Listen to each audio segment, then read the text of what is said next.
안녕하세요. 성변 변호사입니다. 델라웨어주에 설립된 법인들은 매년 델라웨어 주정부에 제출해야 하는 다양한 서류들이 있는데요. 그중 일례로 델라웨어 유한책임회사 LLC는 애뉴얼 리포트를 제출할 필요는 없지만 매년 6월 1일까지 애뉴얼 텍스를 납부할 의무가 있습니다.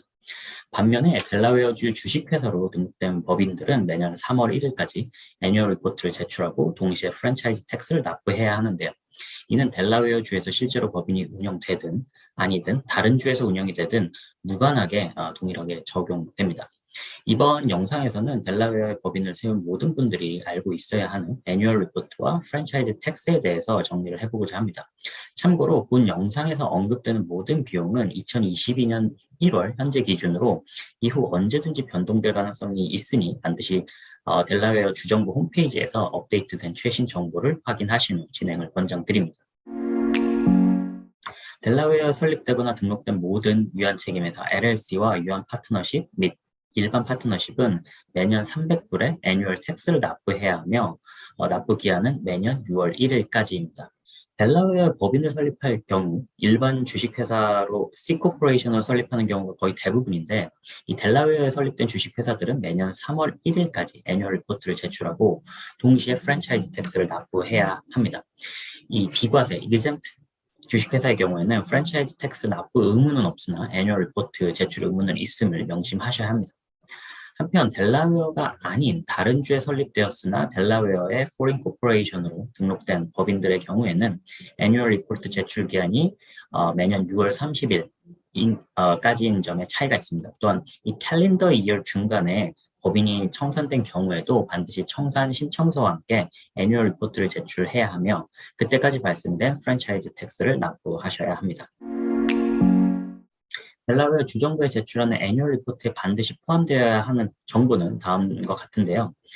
회사의 물리적 주소, 임원들의 이름과 주소, 이사회에 속한 모든 이사들의 이름과 주소, 그리고 권한이 있는 임원의 서명입니다.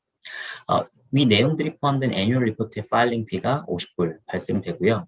한편 이 비과세 법인, 비영리, 시민 및 자선단체 등은 25불, 그리고 포린 코퍼레이션으로 등록된 경우에는 125불로 이렇게 법인의 종류에 따라서 파일링 피의 차이가 있으니 반드시 해당 법인 종류에 맞는 보고서와 파일링 피를 납부하시기 바랍니다.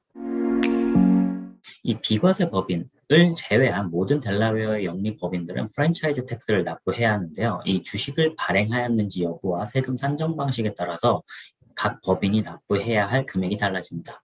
주식을 발행하지 않는 영리법인의 경우에는 매년 175불의 프랜차이즈 텍스를 납부해야 하고요.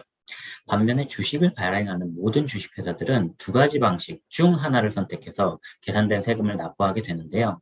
대부분의 초기 스타트업들은 두 번째 방식인 이 가정된 액면가로 계산하는 방식이 세금 계산에 유리한데 보다 자세한 내용은 이전에 올렸던 영상을 참고하시면 되겠습니다. 결론부터 이야기하자면 자산의 가치가 높지 않은 대부분의 초기 스타트업들은 이 미니멈 금액인 400불만 납부하는 것이 가능할 것입니다. 한편 이 대기업, 라지 코퍼레이트 파일러로 분류된 기업은 최대 금액인 25만 불의 프랜차이즈 텍스를 납부하게 되고요. 5,000불 이상의 프랜차이즈 텍스를 내야 하는 기업들의 경우에는 분기별로 분할 납부가 가능합니다. S컵으로 과세를 선택한 법인의 경우 그 근간의 법인 형태에게 부과되는 요건을 준수해야 하는데요. 다시 말해서 S컵으로 과세를 선택한 LLC는 매년 6월 1일까지 애뉴얼 텍스를 납부하시면 되고 S컵으로 과세를 선택한 C코퍼레이션 같은 경우는 매년 3월 1일까지 애뉴얼 리포트를 제출하고 프랜차이즈 텍스를 납부하시면 됩니다. 이 LLC와 주식회사의 경우 각 정해진 제출 마감 기한을 지키지 못할 경우 200불의 지연 부담금을 추가로 납부해야 하며 완납하는 시점까지 매월 1.5%의 이자율이 적용이 됩니다. 한편 포린 코퍼레이션으로 등록된 법인들의 경우 애뉴얼 레포트를 제출하지 않을 경우 125불의 지연 부담금을 내야 하고요. 뿐만 아니라 위 제출 기한을 지키지 못한 모든 기업들에 대해서는 델라웨어 주에서 설립 증명서 Certificate of Good Standing 발급을 거부할 수 있고요. 만약 2년 이상 위 애뉴얼 리포트 제출 의무와 프랜차이즈 텍스 납부 의무를 이행하지 않을 경우에는 법인 설립을 취소할 수 있고 법인으로서 가질 수 있는 모든 책임상 및 세금상의 혜택을 잃게 됨을 명심하셔야 합니다. 따라서 반드시 늦지 않게 매년 3월 1일 또는 6월 1일 전까지 애뉴얼 리포트 제출과 프랜차이즈 텍스 납부를 하는 것이 중요하며 관련하여서 변호사나 회계사와 상의를 해보실 것을 권장드립니다.